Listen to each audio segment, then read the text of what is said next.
நிலையான புகழுக்குரிய தூய்மை மிகு நற்கருணைக்கு எல்லா காலமும் ஆராதனையும் புகழும் ஆட்சியும் உண்டாக கடவது.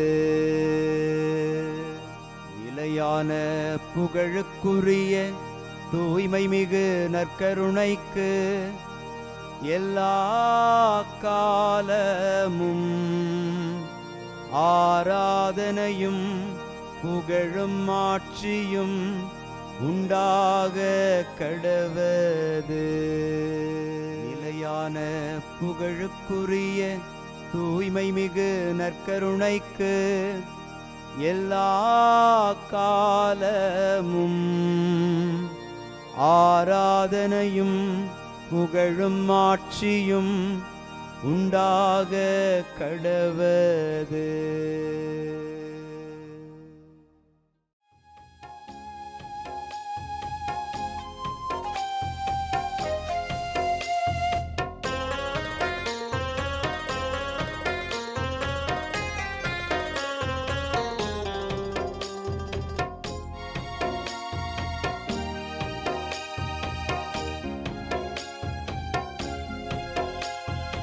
ஆதவன் உதிக்கும் முன் எழுவீர், நம் ஆண்டவர் தோன்றிவிட்டார். இயேசு ஆண்டவர் தோன்றிவிட்டார். ஆதவன் உதிக்கும் முன் எழுவீர், நம் ஆண்டவர் தோன்றிவிட்டார். இயேசு ஆண்டவர் தோன்றிவிட்டார். காலை ஜெபத்தினில் கடவுள் வடிவினில் கர்த்தர் தோன்றிவிட்டார். நம் கர்த்தர் தோன்றிவிட்டார். ஆதவன் உதிக்கும் முன் எழுவீர், நம் ஆண்டவர் தோன்றிவிட்டார். இயேசு ஆண்டவர் தோன்றிவிட்டார்.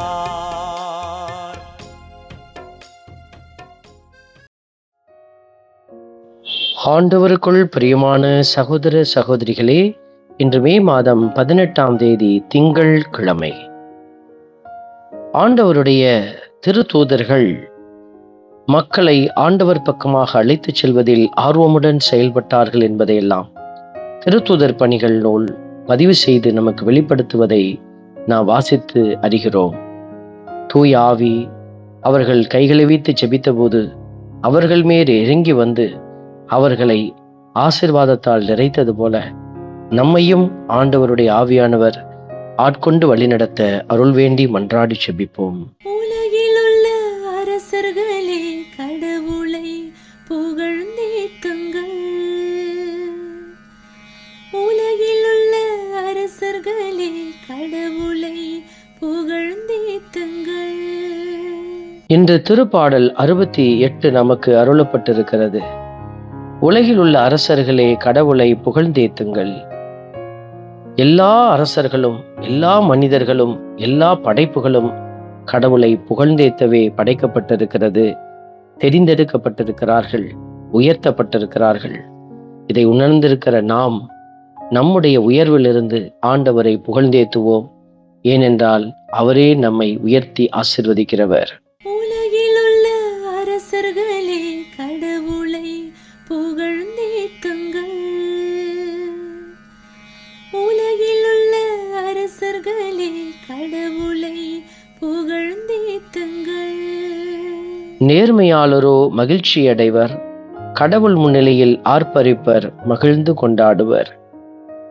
இன்றைய உலகத்தில் நேர்மையாளருடைய வழிகள் எல்லாம் அடைக்கப்பட்டது போல காணப்படுகிறது. நேர்மையாளராய் வாழ்வதற்கு வழியே இல்லாதது போல தோன்றுகிறது. ஆனால் நேர்மையாளர்கள் இந்த தீமை நிறைந்த உலகத்தில் தங்கள் வழியை கண்டுகொள்வார்கள். நாமும் நேர்மையாளர்களாக வாழ்ந்து தீமைகளை தவிர்த்து கடவுளை மாற்றி கொடுக்கிற போது அந்த மாட்சியில் நிறைந்திருக்கிற கடவுள் நம்மை குறித்து மகிழ்ச்சி அடைவார். அப்படிப்பட்ட பிள்ளைகள் கடவுள் முன்னிலையில் ஆர்ப்பரித்து மகிழ்வார்கள்.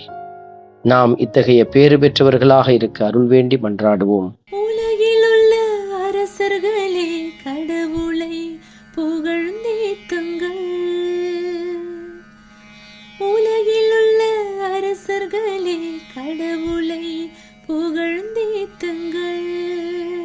திக்கற்ற பிள்ளைகளுக்கு தந்தையாகவும் கணவனை இழந்தாளின் காப்பாளராகவும் இருப்பவர் தூயகத்தில் உறையும் கடவுள் என்ற இந்த வார்த்தைகளை திருப்பாடல் ஆசிரியர் நமக்கு வெளிப்படுத்துவதை பார்க்கும் இந்த வேளையில் நமக்கும் அவர் கடவுளாக இருக்கிறார்.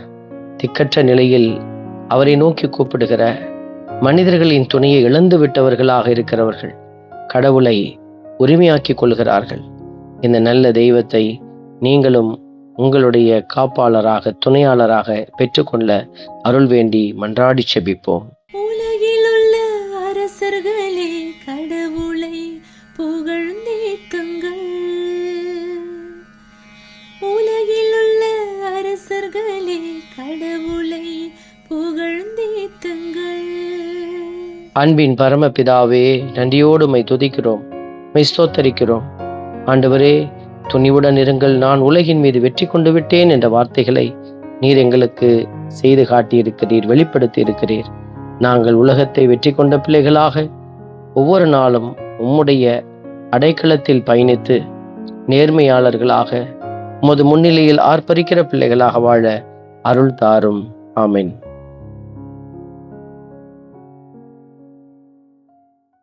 வல்ல இறைவன் தந்தை, மகன், தூய ஆவியார் உங்களையும் உங்கள் குடும்பத்தையும் நிறைவாய் ஆசீர்வதிப்பாராக. ஆமென்.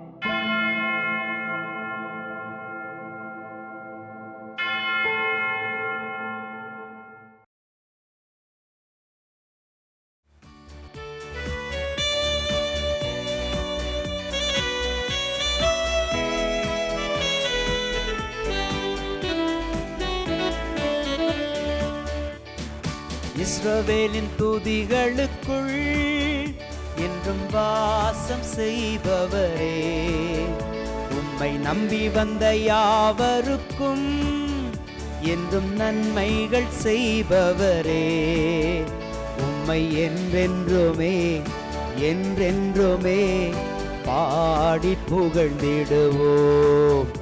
உம்மை எந்நாளுமே எந்நாளுமே ஆராதனை செய்குவோம். உம்மை என்றென்றுமே என்றென்றுமே பாடி புகழ்ந்திடுவோம். உம்மை எந்நாளுமே எந்நாளுமே ஆராதனை செய்குவோம். ஆராதனை ஆராதனை ஆராதனை உமக்கே. அல்லேலூயா அல்லேலூயா, துதி மகிமை உமக்கே. ஆராதனை ஆராதனை ஆராதனை உமக்கே. அல்லேலூயா அல்லேலூயா, துதி மகிமை